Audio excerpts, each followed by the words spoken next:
Hello, আসসালামু আলাইকুম guys, সবাই কেমন আছেন? আশা করি ভালো আছেন। তো গাইস, আবারও আপনাদের মাঝে নতুন একটি ভিডিও নিয়ে হাজির হলাম। তো আজকের ভিডিওটা কি নিয়ে হতে চলেছে অবশ্যই আপনারা টাইটেল এবং থাম্বনেল দেখে বুঝেই গেছেন। তো তারপরে আপনাদের মনে করিয়ে দেওয়ার জন্য বলে দিচ্ছি, আজকের ভিডিওটা হতে চলেছে পেয়ারা ঘামানোর একটা রেসিপি নিয়ে। তো বরাবরের মতো আমরা এখন চলে আসলাম আমাদের গ্রামের হাই স্কুলের ভিতরে। তো গাইস, আমাদের গ্রামের হাই স্কুলের ভিতরে 4-5টা প্রাকৃতিক সৌন্দর্য দিয়ে ভরপুর দেখে এইখানেই আমরা ভিডিওগুলো তৈরি করি, যাতে ভিডিওগুলো দেখতে আপনাদের কাছে মনোমুগ্ধকর লাগে।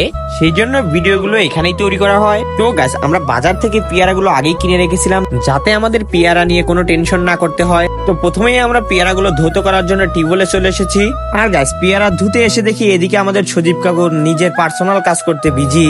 তো তারপরে আমরা তার পার্সোনাল কাজে কোনো রকম ব্যাঘাত না ঘটিয়ে আমরা পেয়ারা ধোয়ার জন্য পলিথিন থেকে পেয়ারাগুলো বের করে নিচ্ছি। তো গাইস, আমাদের পেয়ারাগুলো পলিথিন থেকে বের করা শেষ, এখন ভালোভাবে ধুয়ে নিচ্ছি যাতে পেয়ারাগুলোতে কোনো রকম ময়লা না থাকে। তারপর গাইস, পেয়ারাগুলো ভালোভাবে ধোয়া শেষ করে আমরা এখন নিয়ে যাচ্ছি পেয়ারাগুলো কাটার জন্য। তো গাইস, বরাবরের মতো আবারও এই কাটাকাটির কাজে যুক্ত হয়েছে আমাদের শিমুল চাকমা। তো তারা কিন্তু কাজের থেকে কথাই বেশি বলে, দেখতে তো পারছেন কাজের ফাঁকে ফাঁকে শুধু গল্প নিয়ে ব্যস্ত। তারপরে আজকে আমাদের একটু কাজ থাকার কারণে আমরা দ্রুত করতেছি, যাতে আমরা পেয়ারা ঘামানোটা শেষ করে আমাদের কাজের উদ্দেশ্যে আমরা যেতে পারি। তো গাইস, দেখতে পারছেন আমাদের শিমুল চাকমা কিন্তু কাটাকাটি শুরু করে দিছে। আর এইদিকে কিছু বাচ্চা পোলাপান আমরা এখানে কি করতেছিলাম সবকিছু তারা দেখতেছিল। আর দেখতে পারছেন তাদের দিকে ক্যামেরা ধরার কারণে তারা কত খুশি হয়ে গেছে। তো তাদের এমন মিষ্টি হাসি দেখে হলেও ফটাফট চ্যানেলটিতে সাবস্ক্রাইব করে ভিডিওটিতে লাইক দিয়ে আমাদের পাশেই থাকবেন। তো গাইস, এখন চলুন দেখা যাক তাদের কাজ কতদূর এগোলো। আর এদিকে এসেই দেখি আমি তারা যে তেঁতুলের চাটনিগুলো আনা হয়েছিল পেয়ারা ঘামানোর জন্য, সেগুলো তারা খাওয়া শুরু করে দিছে। আর এইদিকে আমি বাদ দিয়ে সব হাদারাম গাধাগুলো পেয়ারা ঘামানোটা কখন হবে সেই জন্য অপেক্ষা করতেছে। তো যাই হোক গাইস, আজকের পেয়ারা ঘামানোটার জন্য কিন্তু আমরা অনেকগুলো তেঁতুলের আচার এনেছি, অরিজিনাল গাছের তেঁতুলও কিনে এনেছি, যা পেয়ারা ঘামানোটাকে সুস্বাদু করতে সাহায্য করবে।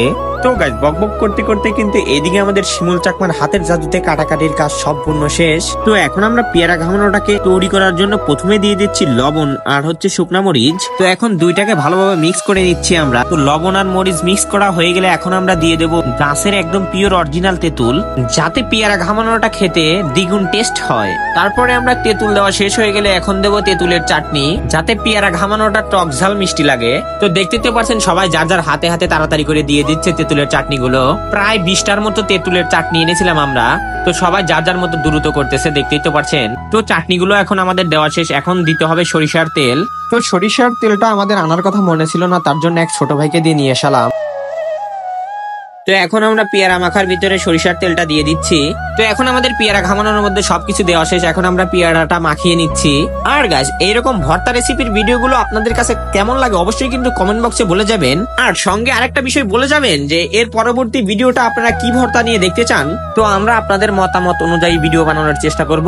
আর আপনারা তো দেখতেই পারলেন যে আমাদের পেয়ারা ঘামানোটা অলরেডি হয়ে গেছে। তো পেয়ারা ঘামানোটা আমরা আগেই টেস্ট না করে প্রথমে আমরা দিয়ে দিচ্ছি পিচ্চি ছেলে পেলেদের, যাতে তারা খুশি হয়। তো তারপরে আমরা এখন খাওয়ার জন্য বসে গেছি সবাই, কারণ কারোরও সহ্য হচ্ছিল না তাড়াতাড়ি খাওয়ার জন্য, সবাই তাড়াহুড়া করতেছিল, কারণ টক জিনিস তো দেখলে জিভা দিয়ে অটোমেটিক জল চলে আসে। তো গাইস, আপনারা দেখতে থাকুন এবং আমরা খেতে থাকি এবং খাওয়ার পরে আপনাদের রিভিউ জানাচ্ছি কি রকম হয়েছিল আমাদের খাবারটা।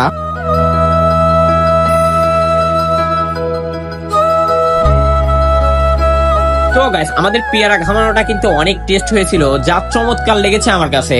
কারণ ঝাল এবং টক মিষ্টি সবকিছু থাকার কারণে দেখতেই তো পারছেন আমার চোখ দিয়ে পানি বের হয়ে গেছে, প্রচুর পরিমাণে ঝাল লেগেছে আমার কাছে। আর এখন এই পেয়ারা ঘামানোটুকু নিয়ে যাচ্ছি আমরা কাউসারের কাছে, কারণ কাউসার কিছুদিন যাবত অসুস্থ থাকার কারণে আমাদের সাথে পেয়ারা ঘামানোর সময় সঙ্গ দিতে পারেনি। তো সেই জন্য সরাসরি পেয়ারা ঘামানোটা তার রুমে নিয়ে এসেছি তাকে খাওয়ানোর জন্য।